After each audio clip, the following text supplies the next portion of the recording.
বাঁধে সে চুলও বাঁধে।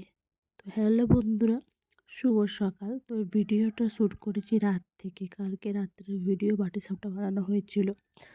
তো দেখো খেয়ে দিয়ে শুয়ে পড়েছিলাম, তারপরে উঠেই যে তোমাদেরকে গুড মর্নিং জানাচ্ছি। গুড মর্নিং জানার পর দেখো এবারে সব কিছু কাজ কমপ্লিট।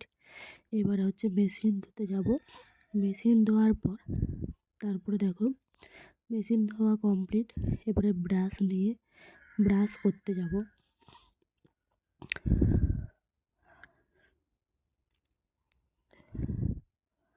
তাই দেখো মেশিন টেশিন ধুয়ে এসে ব্রাশ নিতে চলে এসেছি। তো এটা আমার নয়, কিন্তু এটা আমার ছেলের, ভুল করে নিয়ে নিয়েছি। তো অবাক হয়ে গেলাম। তারপর দেখলাম টেবিলে আছে, তো টেবিল থেকে নিলাম আমার বড়মশাইয়ের ব্রাশটা। তো চলো, এটা কিন্তু আমার না, ভুল করে করবো না ব্রাশ, এটা আমার ব্রাশ। তো যে রাঁধে সে চুলো বাঁধে কেন বলেছিলাম, দেখো এই পিঠেটা রং করেছি আমি। আর আমাদের বাড়িতে জানলা যে আছে আমার রুমের, সেটা আমিই রং করেছি। তারপরে দেখো একটু কেক খেতে বসে পড়লাম, কারণ রংটা কমপ্লিট হয়ে গেছে। এবার একটু খেয়ে নেব। তারপরে আমাদের পুচকু শোনার জন্য একটা কাঁথা সেলাই করব। তার জন্য দেখো কাঁথাটা নিয়ে বসে পড়েছি। তো আমি টুকটাক সব কিছুই পারি করতে, রঙও করতে পারি, কাঁথা সেলাই করতে পারি। রঙটা কেমন হলো একটু কিন্তু কমেন্টে জানিও, হ্যাঁ। আর কাঁথা সেলাইটা হচ্ছে অন্য দিনের ভিডিও তোমাদের সঙ্গে শেয়ার করব।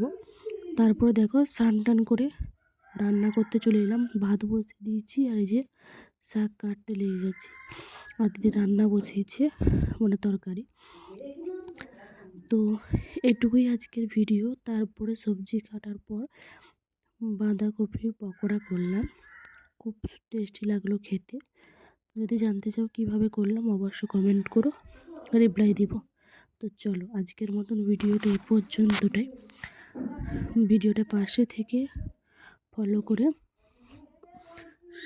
পাশে থেকো। তো লাইক কমেন্ট করে পেজটা ফলো করে পাশে থেকো। ফলো করলে আমার যখনই ভিডিও পোস্ট করব তোমাদের সঙ্গে শেয়ার করব, চট করে তোমাদের কাছে পৌঁছে যাবে। তো টাটা, বাই বাই, শুভ দুপুর বন্ধুরা। কালকে একটা নতুন ব্লগ ভিডিও নিয়ে তোমাদের সঙ্গে আসছি। চলো টাটা, বাই বাই, শুভ দুপুর। এটা করেছি পকোড়া বানানোর জন্য। টাটা।